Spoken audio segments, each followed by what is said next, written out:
Chapter 16, Lesson 5 is about area of rectangles.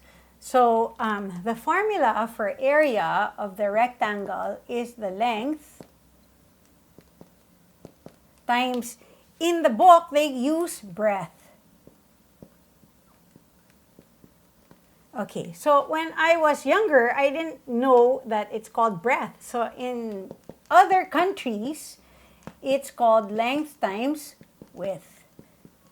Okay, so to reduce the confusion of the kids, if we're using this book, we need to follow the use of breadth instead of width. Okay, so in a figure, to be consistent, this will be our length, and this will be our breadth.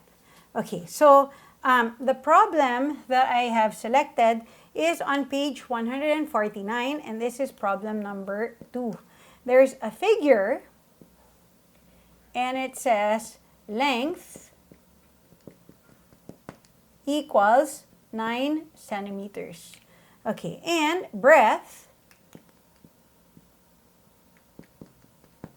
equals 8 centimeters. Okay, the question is, what is the area?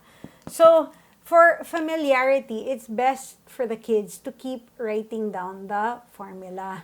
So area is length times breadth.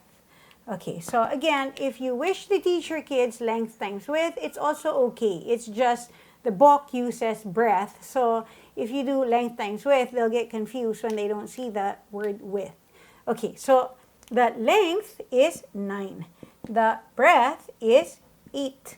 When we multiply these two together, we get 72 centimeters squared.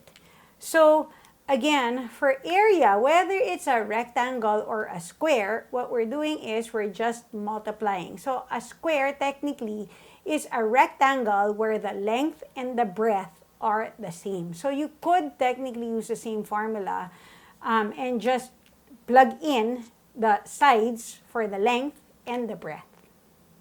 That concludes the lesson, which also concludes the chapter, which also concludes our module, and finally concludes our year.